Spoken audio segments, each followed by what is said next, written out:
Hello students, मैं विशाल गुप्ता आपका teacher. इस वीडियो में मैं आपको क्लास 12 सब्जेक्ट मैक्रो इकोनॉमिक्स का चैप्टर नंबर 8 जो हमारा चल रहा है शॉर्ट रन इक्विलिब्रियम आउटपुट, उसका अगला टॉपिक कराने जा रहा हूँ S and I approach and equilibrium GDP.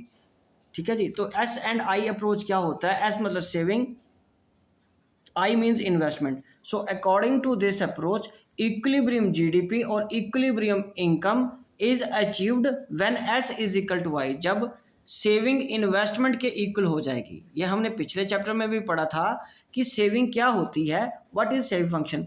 We know s is equal to function of y, s is positively related to y, however at the lower level of income s can be negative, s negative हो सकता है because at the lower level of income c may be greater than y, c may be greater than y, मतलब because lower level of income पे c जो है वो आपका greater हो सकता है। ठीक है, ज़्यादा कंजम्पशन हो सकती है इनकम से। So saving becomes negative to that extent, और उस लेवल तक आपकी सेविंग नेगेटिव रहती है जब आपकी consumption is greater than your income. We are considering a straight line as function, इसको हम स्ट्रेट लाइन एज फंक्शन भी बोलते हैं, कॉल्ड अ लीनियर फंक्शन, एक लीनियर फंक्शन होता है।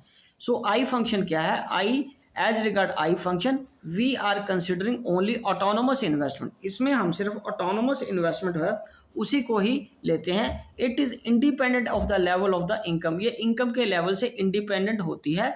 So it is horizontal straight line starting from Y axis, ये एक हॉरिजॉन्टल लाइन है जो वाई एक्सिस से स्टार्ट होती है। ठीक है स्टूडेंट्स, तो चलिए अब हम आगे बात करते हैं इसकी टेबुलर प्रेजेंटेशन की इक्विलिब्रियम जीडीपी की। तो मैं आपको इसको एक टेबल के फॉर्म में बना के देता हूँ। ठीक है जी, इक्विलिब्रियम जीडीपी का कैसे बनेगा, तो यहाँ पे आ जाइए मेरे साथ। आप पहले टेबल को अंडरस्टैंड कर लीजिए, फिर कोशिश करिए इसको खुद ड्रॉ करने की। सबसे पहले हम इनकम लेंगे। स्टूडेंट्स, जो मैं पिछले चैप्टर्स में या इस चैप्टर के पिछली वीडियोस में जो डाटा ले रहा हूँ, मैं भी आपसे यही एडवाइस करूँगा कि एक ही चीज़ याद रखें, एक ही डाटा याद रखें। तो ठीक है, ये आ गया इनकम। हर चीज़ के लिए अलग अलग डाटा अगर रखोगे तो फिर आपको ही दिक्कत आएगी। 20, उसके बाद ये 40, फिर 60, फिर 80, ये 100, 120 और ये 140, और ये सी फंक्शन क्या है हमारा?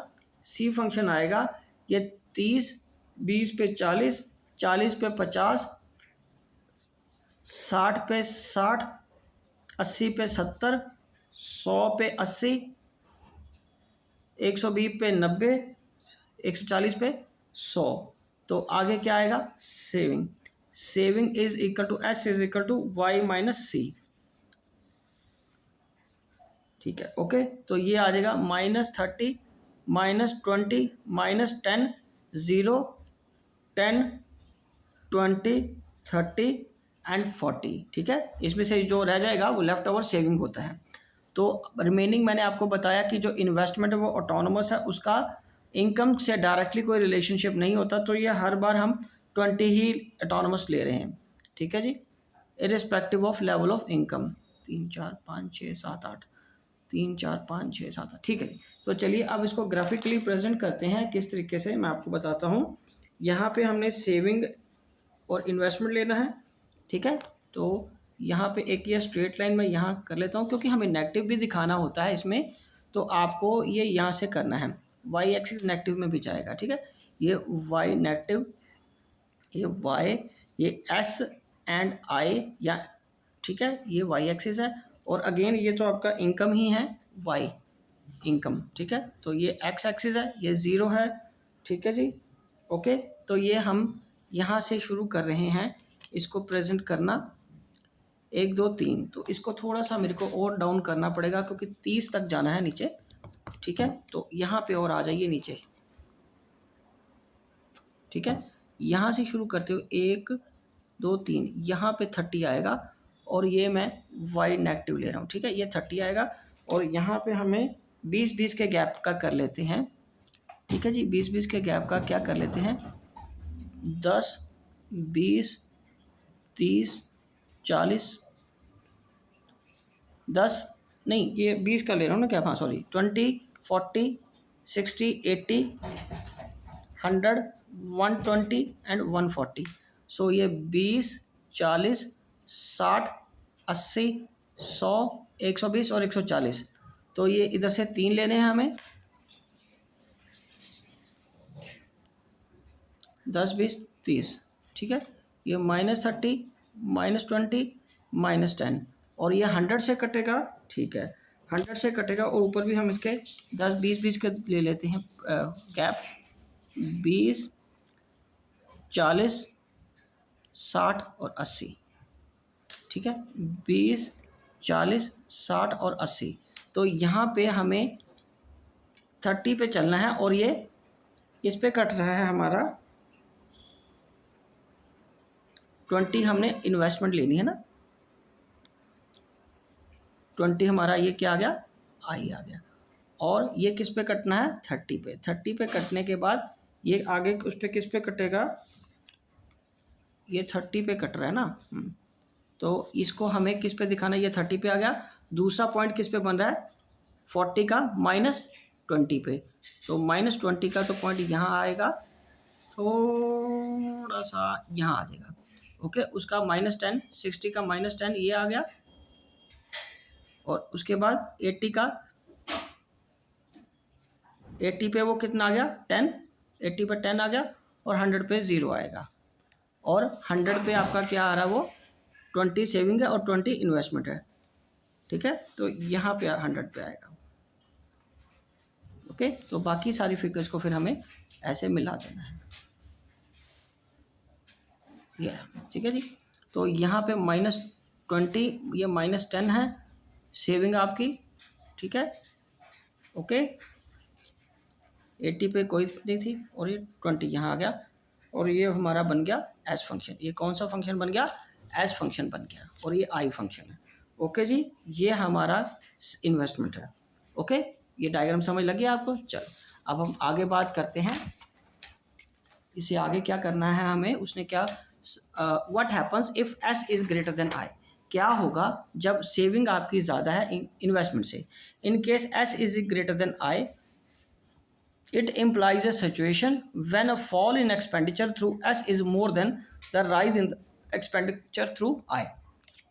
क्योंकि हमारी सेविंग ज़्यादा हो रही है और इन्वेस्टमेंट का खर्चा इतना ज़्यादा नहीं हो रहा, ठीक है। Accordingly aggregate expenditure on economy would be less.